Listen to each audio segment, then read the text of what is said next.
if you've been stuck saying, I'm angry or I'm sad without understanding what's really happening underneath. This episode explores how expanding your emotional vocabulary isn't just about words. It's about finding the specific thread that helps you unravel what you're actually experiencing. Okay, hey, this is Francisca and this is my mid-crisis life, and today is Monday Mindset. So I was talking a little bit on Crisis Confessionals. I was talking a lot on Crisis Confessionals. Okay, no. But I was talking a little bit about language and the importance of language and the kind of words that we use to describe what we're going through, and how if you look at those, they can really have a much deeper meaning. They can really paint a picture for you of what's going on. And I was talking about this book that I read called It Didn't Start With You. Shameful Promotion for Mark Wolin. How inherited family trauma shapes who we are and how to end the cycle. My kind of stuff, right? But yeah, that talks about how the language that we use and the things that we say can give so much insight into things that maybe we don't even know that we've taken on. And that's exactly what happened to me.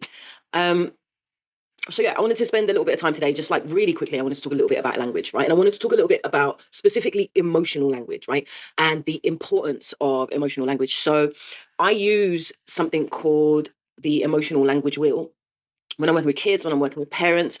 One of the things that I look for when I'm doing assessments for prospective foster carers, when I'm doing assessments for prospective adopters, special guardianships, where family members have said, I'll look after this child, and even parenting assessments, I look for what is that person's capacity to speak and understand emotional language, right? So we all know the basic emotions, right? Happy, sad, angry, I'm trying to think, surprised. What's it say here? Sad, bad, happy, surprised, fearful, angry, disgusted. So these are like the, 7 different base languages. And when you're younger, this is what you can say, right? I feel happy, I feel sad, I feel angry, etc. Right? But each of these words have, just like, remember the taxonomies that I was talking about last week in terms of core wounds? Same thing, right? So these have subwords and then subwords of the subwords, right? That get more and more and more specific the further you go down. So for example, let's look at fearful.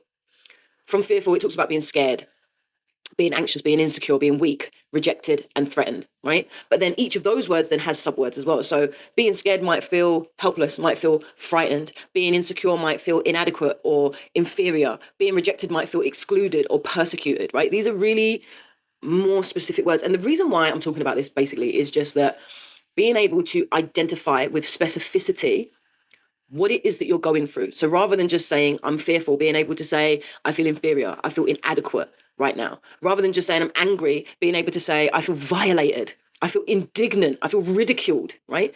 Having a command of the English language, having a high level of vocabulary is so important in understanding what it is that we're feeling inside and being able to identify and name those feelings rather further beyond just those generic terms, right? And through that, it allows us to recognize and to start focusing on and unraveling where the thread of that specific word comes from. The other reason why I think language is really, really important is that not only does a wide vocabulary allow you to identify your feelings, which is why it's important to read. That's why it's important to learn, right? So that you can identify how you feel, but also because language shapes our perception, language shapes our reality, and language often creates our reality as well. So, for example, right, I always say to people that saying something out loud either allows you to see quite how ridiculous this thing that's been bouncing around in your head is, or it shows you quite how serious it is. But either which way, once you've actually said it, rather than thought it, it creates this more concrete layer to whatever it is that you're feeling, which is why then with that greater level of substance, with that greater level of tangibility, even though words aren't tangible, right? But there's an energetical tangibility that happens when you say things out loud. That's why then you can perceive the way that you're feeling in a different way, and you can perceive it differently to how it feels inside of your head. And I think that that's the same with like making proclamations, which is why we need to be really careful about the language that we use. We need to be really careful about the way that we say things and the types of framing that we have when we say things out loud. So there's a big difference between saying, I don't know, trying to think of something. Yeah, I'm hopeful that this thing is going to happen, to saying I'm certain that this thing is going to happen. It's a really basic example, but like being hopeful of something basically means that you're saying, well, I know I don't have it right now. I'm acknowledging that I don't have it right now, because the hope is the acknowledgement that you don't have it. The certainty is saying, okay, it's coming. I don't know when, right? I think it's also the difference in terms of how we talk to other people. Like, even down to like the smallest things, there's a big difference between changing your child's nappy and saying, you are so dirty. Look at you, you dirty girl. And saying, I need to change you because of this reason. There's a big difference between saying that your child is naughty and saying that the behavior is unacceptable. It separates the child from whatever it is that's going on. And I think it's the same for us, like between saying, I am this way, or I don't know, this situation is causing this feeling, right? Because if you're that way, then inclined, then there's nothing you can do about it, right?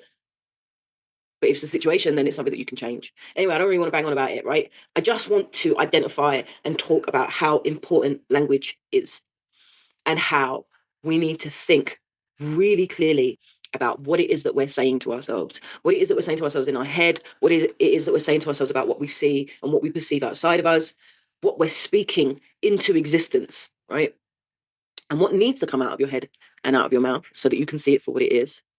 And maybe what it is that we're, what reality it is that we're creating through the language that we use. Yeah. So the only thing I would get you guys to think about is just listen. Listen to the words that are going around in your head and the words that are coming out of your mouth.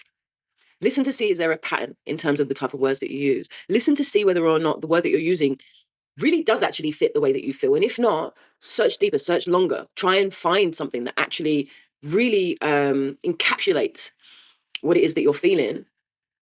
And just notice, That's all I'm asking. Just notice. Notice what words are coming in and out of your mouth and in and out of your head.